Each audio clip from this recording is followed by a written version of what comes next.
Don't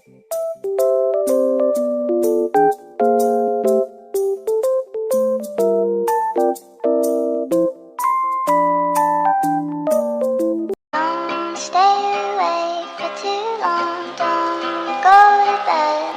I'll make a cup of coffee for your head. I'll get you up and going out of bed. Yeah, I don't wanna fall asleep, I don't wanna pass away. I've been thinking of our future cause I'll never see those days. I don't know why this has happened, but I probably deserve it. I tried to do my best, but you know that I'm not perfect. I've been praying for forgiveness, you've been praying for my... When I leave this earth, hoping you'll find someone else. Cause yeah, we still... Assalamualaikum warahmatullahi wabarakatuh. Kami di sini dari 10 TO2 akan melaksanakan tugas wawancara IPAS. Perkenalkan, nama saya Hizkia Putra Trianto, nomor absen 14. Dengan saya Andreas Bayu Fadlinanto, nomor absen 6. Dengan saya Rizaki Nova Rivianto, nomor absen 32.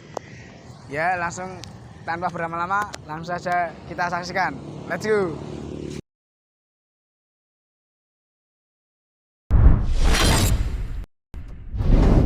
Assalamualaikum warahmatullahi wabarakatuh. Perkenalkan, nama saya Rizaki Nova Rivianto. Saya ingin mewawancarai dengan Bapak siapa namanya? Pak Suyatno. Apa kesibukan Bapak menjadi RT? Ya, mengurusi warga. Kalau minta surat pengantar ya dikasih. Kegiatannya diantaranya kerja bakti 1 bulan 2 kali, minggu kedua dan minggu 4. Terus kegiatan arisan bulanan rutin RT sama RW itu aja. Ya. Suka duka menjadi ketua RT, Pak? Wah, banyak. Sukanya banyak saudara, dukanya kalaupun ada masalah kejelekan sedikit pun Pak RT yang disalahkan.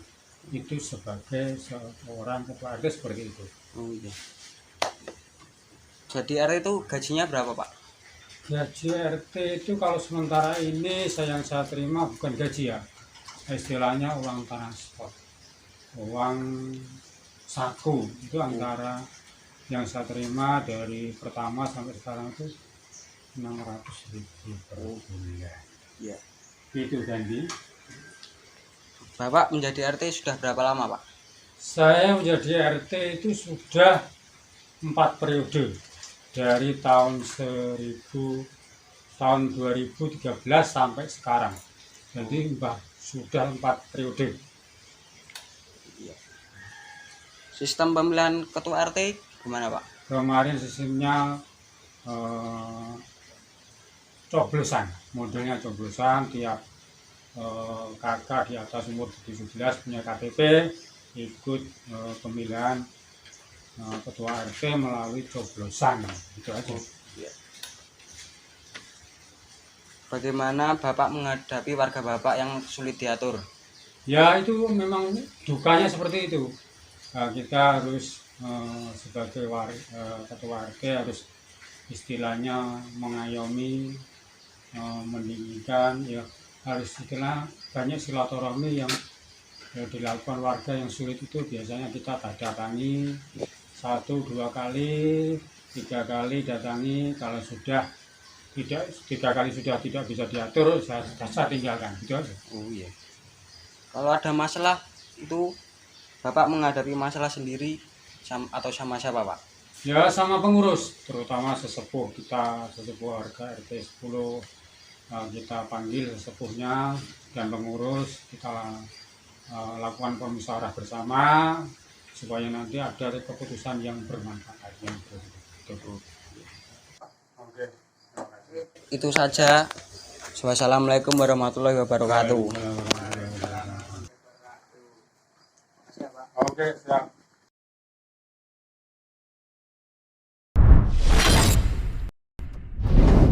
Assalamualaikum warahmatullahi wabarakatuh. Saya Rizaki Nova Rivianto, mendapat tugas wawancara IPAS. Saya akan mewawancari dengan Bapak siapa, Pak? Pak Karsono. Apa suka duka menjadi ketua RW, Pak? Sukanya ya kita membantu warga. Kalau dukanya memang sekarang dituntut oleh warga dari pemerintah kota juga apa itu dari kelurahan mencarikan apa itu tugas dari kelurahan, menyampaikan tugas dari kelurahan ke RT masing-masing RT. Berapa lama masa jabatan RW, Pak? 3 tahun satu per periode. Jadi RT itu mendapat gaji, Pak? Nggak ada gaji, adanya uang transport. Bapak menjadi RW sudah berapa lama, Pak? 5 tahun. Pemilihan ketua RW itu secara apa, Pak?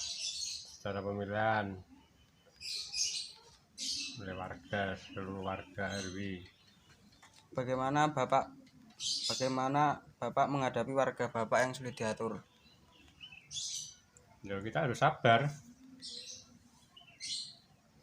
Jika ada masalah dengan warga, apa Bapak menghadapi masalah itu sendiri? Ya, semua kan RW kan juga ada ada perangkapnya, ada sekretaris, ada keamanan, ada segi-segi yang lain. RW itu ada organisasinya, Pak? Ya udah RW, organisasi ke-RW-an. Ya sudah, Pak, itu sekian dari kelompok kami. Wassalamualaikum warahmatullahi wabarakatuh.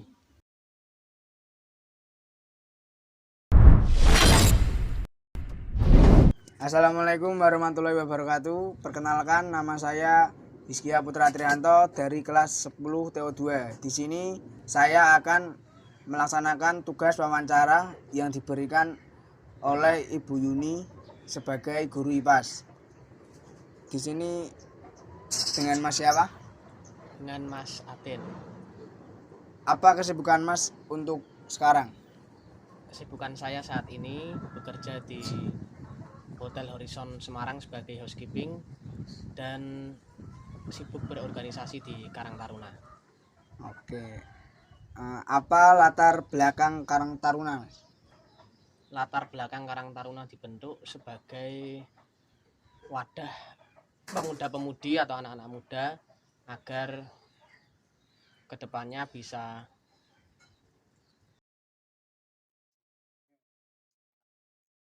Apa latar belakang Karang Taruna, Mas? latar belakang Karang Taruna dibentuk sebagai wadah anak-anak muda atau pemudi-pemuda yang ada di kampung, yang ada di wilayahnya untuk belajar berorganisasi serta bertanggung jawab. Oke. Apa manfaat Karang Taruna dibentuk, Mas? Manfaat Karang Taruna dibentuk sebagai untuk membantu mensukseskan, menjalankan, melaksanakan kegiatan-kegiatan yang ada di wilayahnya masing-masing agar berjalan dengan baik dan lancar. Oh iya. Bagaimana cara agar pemuda tertarik mengikuti organisasi Karang Taruna? Agar pemuda tertarik, kita mungkin bisa membuat program-program yang menarik. Salah satunya refreshing, piknik. Kemudian kita adakan setiap bulannya pertemuan rutin untuk bertemu satu dengan yang lain untuk menyampaikan unek-uneknya yang mungkin mengganjal. Oke. Berapa batas usia untuk bisa mengikuti organisasi Karang Taruna ini? Kalau batasan usia itu biasanya dimulai dari usia 13 tahun sampai 45 tahun.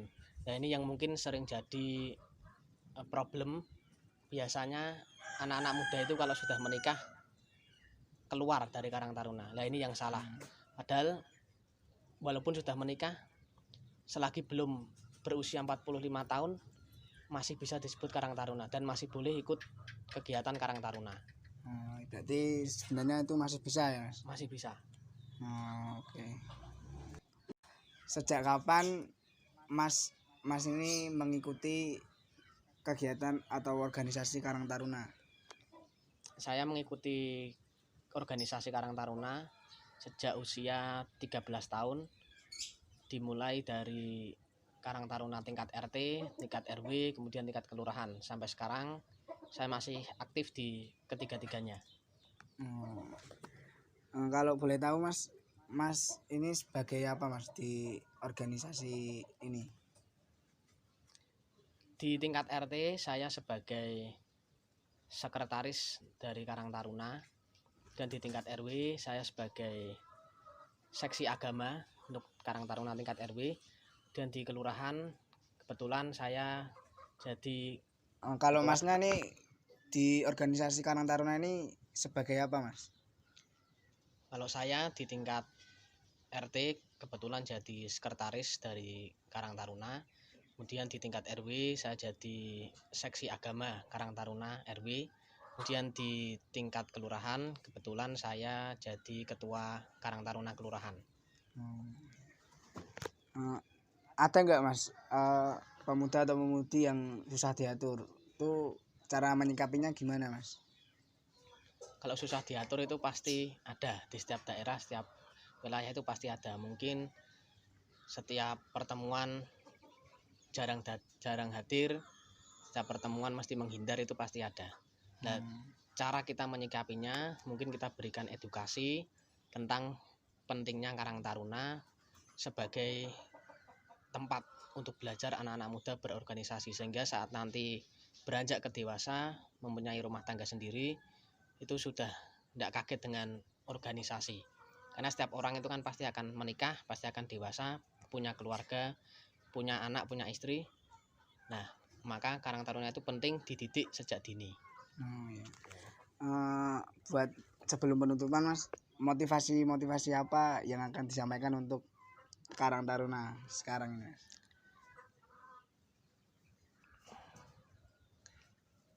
Kalau motivasi mungkin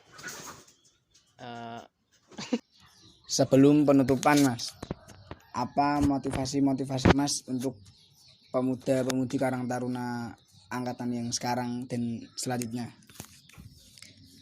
motivasi untuk pemuda-pemudi atau Karang Taruna, jangan pernah takut untuk berbuat sesuatu, jangan pernah takut untuk berorganisasi. Anak muda pantang tidak berbuat apa-apa. Oke, dengarkan. Kalau harapan Mas, harapan untuk kedepannya apa Mas? Harapan saya pribadi untuk kedepannya mudah-mudahan Karang Taruna bisa semakin maju, bisa semakin jaya, bisa semakin berkembang, serta berguna bagi masyarakat dan selebihnya berguna untuk negara. Oh ya. Oke, terima kasih, gitu aja Mas. Terima kasih, sekian dari saya. Wassalamualaikum warahmatullahi wabarakatuh. Oke, sekian dari kelompok kami. Bila mana ada perkataan atau tutur kata yang kurang berkenan, kami mohon maaf sebesar-besarnya. Sekian, wassalamualaikum warahmatullahi wabarakatuh.